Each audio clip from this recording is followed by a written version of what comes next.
마지막 주일입니다. 오늘이 12월 31일 마지막 주일 예배로 이사야 41장 9절부터 14절 말씀을 가지고 이스라엘 이러한 제목의 말씀을 가지고 내려나옵니다. 자, 이스라엘은요, 아브람과 이삭과 야곱에 의해 세워진 하나님의 나라입니다. 인간적인 방법으로 세워지지 아니냐고 하나님이 세우신 신정국가예요. 자, 우리도 금년도 이제 마지막이요. 마지막 주일은 오늘 본문 말씀을 통하여 이 영원한 신정국가의 백성이 되기 위해서는 어떻게 해야 되는지 본문 말씀을 오늘하면 첫째로 택함을 받으십시오. 우리가 이스라엘의 백성이 되기 위해서는 하나님께 택함을 받으셔야 됩니다. 하나님의 택함을 받아야 하나님의 백성이 될 수 있기 때문이에요. 자, 본문 첫 번째로 보면 내가 땅끝에서부터 너를 붙들며 땅 모퉁이에서부터 너를 부르고 내게 이르기를 너는 나의 종이라 내가 너를 택하고 실어버리지 아니하였다 하노라. 자, 보십시오. 이 첫 번째 보면 하나님 앞에 택함을 입으라는 겁니다. 이것이 첫 번째 말씀으로 이스라엘 백성이 되기 위해서는 하나님께 택함을 받으라는 것이에요. 하나님께 택함을 받아야 이스라엘 백성이 될 수가 있다는 말씀입니다. 믿으시면 하면 택함을 받도록 하세요. 하나님의 뜻을 받들기에 택함을 받아야 된다는 거예요. 사명 선택, 섬김의 선택, 믿음의 선택, 받음의 선택, 봉사의 선택, 그 어떠한 것으로라도 택함을 입게 될 때 비로소 이스라엘 백성이 될 수가 있기 때문이에요. 내가 너를 택하여 세웠다는 것은 이거입니다. 자, 여기서 중요한 것은 아브람과 이삭과 야곱의 후손들은 원래 이스라엘로 택함을 이룬 하나님의 백성들이에요. 그러나 우리는 이방인입니다. 이방인들이 하나님의 백성으로 선택을 받기 위해서는 우리가 그만큼 하나님의 뜻을 받들고 또 하나님을 섬기고 받들고 하나님의 뜻을 이루어 쓰여지는 도구가 될 때 이러한 선택을 받게 됐고 이러한 선택을 받아서 우리가 마지막까지 하나님의 뜻을 받들어 행함으로 인해서 이것이 하나님께 의롭게 입음을 입어서 천국에 공중에 들림 받아 이제 장차 이스 우스와 다스릴 천년 왕국 가운데 천년 동안 왕노를 가기 상하게 돼요. 이방인들은 사명 선택이요, 즉 하나님 나라의 필요로 해서 선택을 하게 돼 있다.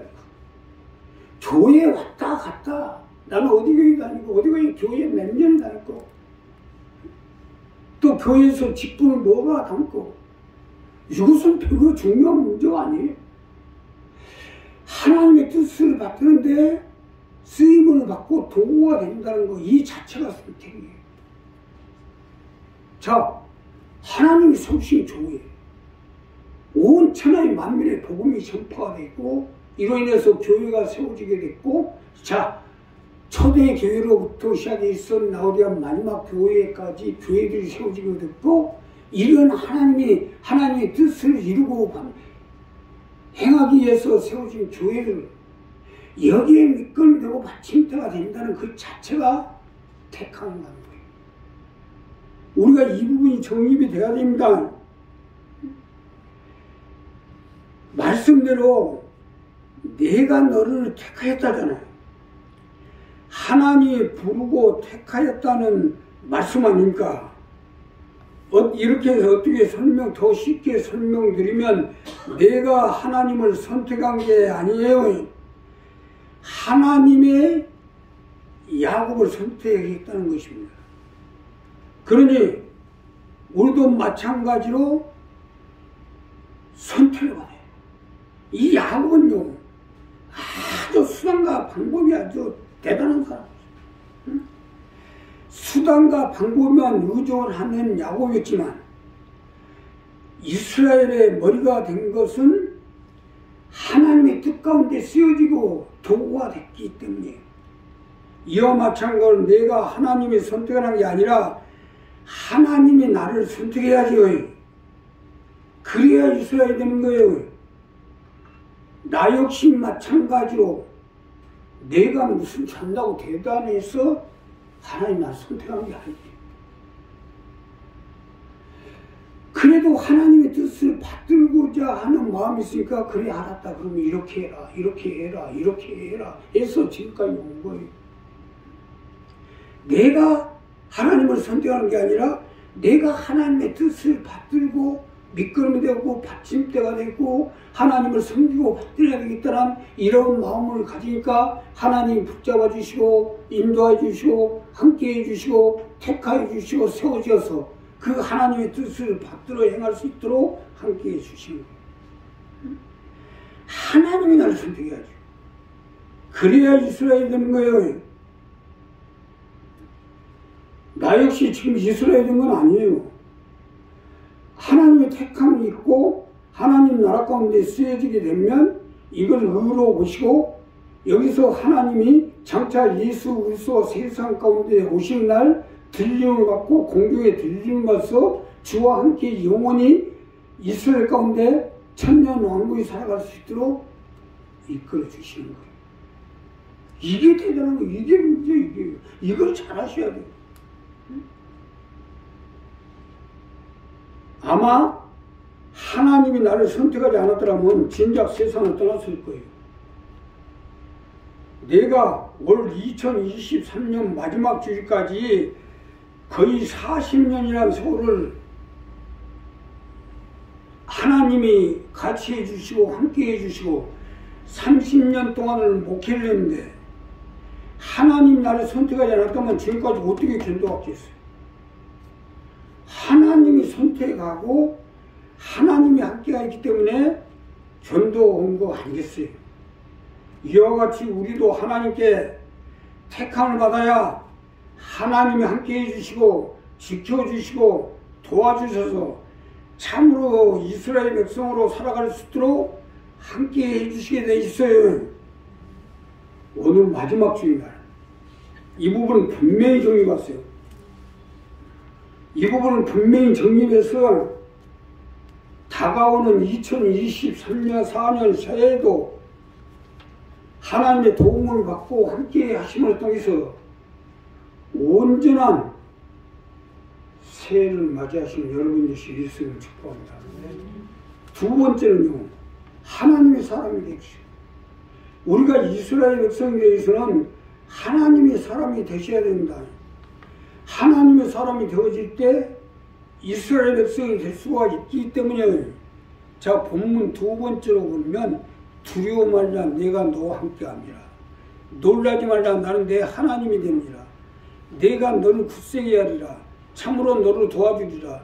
참으로 나의 의로운 오른손은 너를 붙들리라. 하나님이 사람이 되면 함께 해주겠다는 거예요. 이것이 본문 두 번째 말씀인데, 내가 하나님의 사람이 되어지면 하나님이 함께 해서 어떠한 상황 가운데서도 도와주시고 함께 해주시고 지켜주실 테니까 하나님의 사람이 되도록 하라는 거예요. 믿으시면 합니다. 하나님의 사람이 되셔야 해요. 쉽게 설명드리면 누가 보든지 하나님의 사람인 걸 인정받을 수 있도록 관계의 정립을 분명히 하시고, 말하는 것이나 생각하는 것이나 행동하는 것을 분명히 하게 될 때 하나님이 같이 해주시고 함께 해주시고 도와주시고 역사해 주시겠다는 말씀입니다. 이 모든 것이 상대성 원리에 의해 처리되듯이 혼자만 일방적으로 한다고 해서 되는 게 아니에요. 부부간의 관계, 부자간의 관계에서도 내 남편, 내 아내, 내 부모, 내 자녀 관계가 분명하게 인정을 받고 그만큼 대우를 받고 보호를 받을 수 있듯이 우리도 하나님의 관계도 내가 하나님의 사람을 분명하게 해야 하나님도 우리에게 분명하게 해주실 거 아닙니까? 더 구체적으로 말씀을 드리면 내가 어떻게 하냐에 따라서 하나님도 그만큼 도우시고 역사해 주시겠다는 것입니다.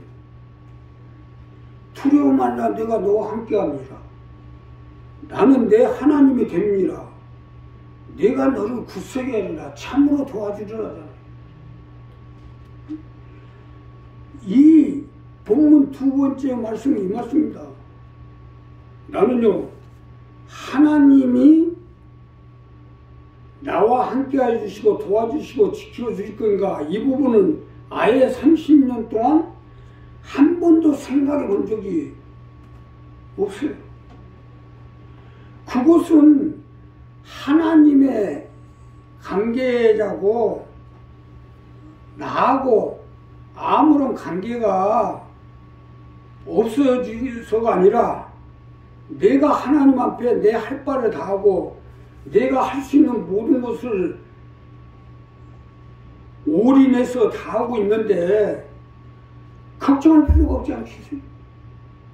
내가 하나님 앞에 모든 걸 다 그러고 다 하고 있는데 하나님 나와 함께 해주라나 안 해주라, 하나님 나를 도와주라나 안 지켜주라나 안 지켜주라, 뭐하러 걱정을 해요? 그 하나님 나와 함께 해줄 걸 생각하지 말고 내가 하나님과 함께 하고 있는가 보세요.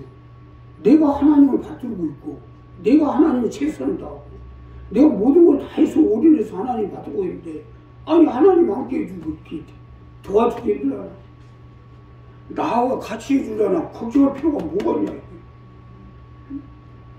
내가 어떻게 해야 하나님의 뜻을 받들어서 하나님을 기쁘게 할 것인가 이것만 걱정해요. 내가 이러한 생각을 가지고 하는데 하나님이 어려우니 함께하고 도와주고 지켜주시겠죠. 내가 어떻게 하냐에 따라서 함께하고 안 하고가 결정나는 게 아니에요. 이스라엘을 이기에서 건진 요셉이 언제 하나님이 함께하냐 안 하냐 걱정했어요? 누가 보더라도 하나님이 선한 것을 알아볼 수 있도록 잘하면 될 거 아닙니까? 쉽게 이제 오늘만 지나면 새해가 밝아오는데 이 부분을 분명히 해야 하나님도 함께 해주셔서 우리가 영원한 이스라엘 백성으로 살아갈 수 있도록 함께 해주시고 붙들어 주실 것입니다. 마지막으로요. 꿈틀거리지 마십시오. 자, 본문 마지막 절에 보면 지렁이 같은 너희 야곱아 너희 이스라엘에서 두려워 말라. 내가 나 여호와가 내가 너를 도울 것이라. 내 구속자는 이스라엘의 거룩한 자니라.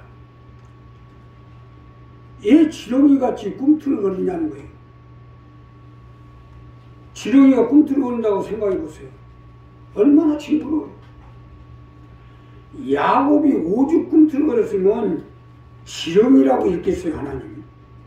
여기서 중요한 것은 너라고 하나님 부르신 거예요. 너라고 부름을 받았다는 것은 막바지 일 같다는 얘기 아닙니까? 너 지렁이 같은 야곱아, 너 그따위 할 거야? 너 정말 그럴 거야? 막바지란 얘기예요. 너에서 벗어나면 남이 되는 거예요. 너 힘은 넌 주님하고 하나가 됐지만 너 할 때는 막바지예요. 응? 그러면 문제는 뭐예요? 내가 믿음에서 꿈틀거리고 교회에서 꿈틀거리고 자 하나님의 관계에 꿈틀거리면 그게 바로 너가 되는 거예요. 너 막바지. 그러니까 믿음에서 꿈틀거리면 얼마나 그러고 계신 줄 아십니까? 징그러워야죠. 우리도 야곱처럼 꿈틀거리면 하나님이 버려버릴 수도 있다는 얘기 아닙니까? 사실 맞는 것이요. 우리가 어디 가다가 꿈틀꿈틀거리는 지렁이를 봤다고 생각해봐요. 징그러워서 어디 땅에다 묻어버리든지 발로 밟아버리지 않겠어요? 하나님도 우리가 똑같은 성품이기 때문에 지렁이같이 꿈틀거리면 이제는 밟아버리든지 땅에다 묻어버리든지 하겠다는 말씀 아닙니까? 이제 세상이 점점 말세가 가까이 왔기 때문에 이제는 어르고 달리고 할 시간이 없어요. 밟아버리든지 땅에 묻어버리든지 각자 알아서 행동해야죠. 아니 우리 교회가 창립한 지 올해 30년째인데 언제까지 이러고 있을 거예요? 자, 여기서 우리가 분명히 할 건 꿈틀거리더라도 가다가 마지막에 골로가지 말고 이스라엘 백성이 되려면 꿈틀거리지 말아야죠. 믿음 안에서도 꿈틀거리면 얼마나 징그럽고 꼴보기 싫은지 아세요? 나는 이제 사나 죽으나 망하나 하나님을 믿고 말씀으로 살 테니까 그러지 못하겠으면 여기서 벗어나세요. 징그럽게 꿈틀거리지 말고. 내가 오늘 14절까지만 하고 끝내려고 했거든요. 15절 16절은 보라 내가 너로 이가 날카로운 새 타작기기를 삼으니 내가 산들을 쳐서 부수기를 만들 것이며 작은 산들로 거겨갖게 할 것이라. 내가 그들을 까부른 즉 바람이 거는 날이 있고 해일이 빠르면 그것을 흩어버릴 거니 너는 여호와 인하여 즐거워했고 이스라엘 거룩한 자니라 자랑하리라. 이제부터는 타작기에 삼아서 날려버리겠다는 얘기 아닙니까? 세상 점점 모두가 깜깜해 가고 있는데 우리 교회도 이제 빛을 발해서 어떻게든 어둠을 바뀌어야 되는데 자꾸 교회 가지고 어쩌고 저쩌고 하고 나 가지고 어쩌고 저쩌고 하면 이제는 날려버리겠다는 거예요. 하지 마셔야지. 마지막에 골로 가지 말고 꿈틀거리지 말라는 말씀이 이 말씀입니다. 어떻게 보면 징그럽게 꿈틀거리도 다 팔자 속아내. 언제까지도 팔자 속에서 살 수는 없잖아요. 한 번 교회 문턱을 들어섰으면 끝까지 밀고 나가셔야죠. 들랑달랑 나왔다. 교회 가지고 어쩌고 저쩌고. 한 번 내가 믿음으로 나왔으면 밀고 나가야지. 어떡할 거냐고. 우리나라가 틀림없다고 우리나라 안 살 거예요, 그러면? 이거로 가버리든지. 꿈틀거리면 지렁이같이 꿈틀거리면 이스라엘이 못 들어갑니다. 꿈틀거리지 말고 누가 보든지 이스라엘이 택한 선민답게 살아야죠.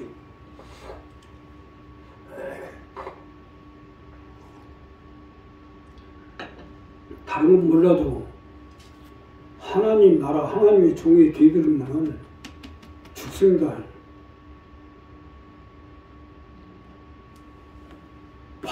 하나님 나라와 하나님의 종은 받음의 대상이고 섬김의 대상이지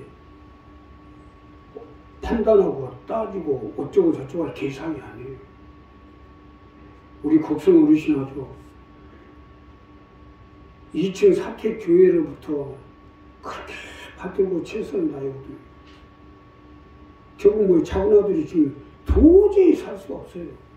병원에서 계산사는 살 수 없는 사람이 그래도 치료되고 이제는 병상에 중환자실에 입원해 있었는데 이제는 치료가 돼가지고 이달리고 있잖아요.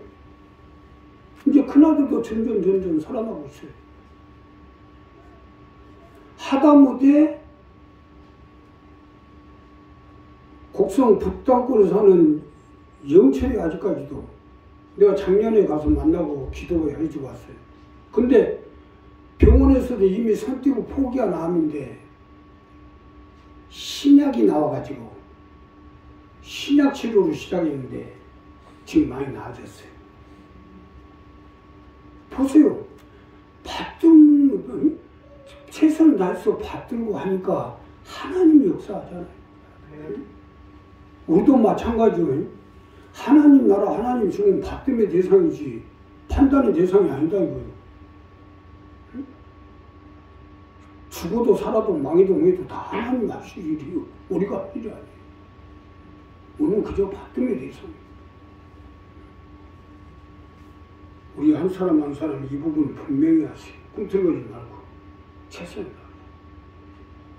자, 부모도 마찬가지예요. 내 부모를 공경하라. 못났든 잘났든 내 부모는 부모니까 받침의 대상이고 공경의 대상이고 섬김의 대상이지. 부모가 지금 어쩌고 저쩌고 하면은 누가 나 자신이 신상이 해롭습니다. 교회도 마찬가지예요. 교회도 받침의 대상이고 하나님의 정도 받침의 대상인데 그래가지고 어쩌고 저쩌고 하면 내 신상이 괴롭다 이거예요. 삶이 고달프고 생활이 힘들고 건강이 고달프고 그러니까 우리 그러지 마시고 꿈틀거리지 말고 올해 마지막 예배인데 이제 우리가 오늘 하루가 지나면 1월 1일부터 2024년 새해가 시작되는데 새해는 완전히 다른 세계가 됩니다. 그러니까 우리 이럴수록 더 하나님과 분명한 관계를 정립해서 하나님 통과 함께 하신 거예요. 역사하심을 통해서 이 어둠의 세상을 해치고 살아가는 하나님 뜻을 받들어야 해요. 또 궁극적인 목적인 이스라엘 백성이 돼서 이스라엘 나라 백성이 돼서 주와 함께 영원히 사신 여러분 되시고 주님의 이름으로 기도하겠습니다.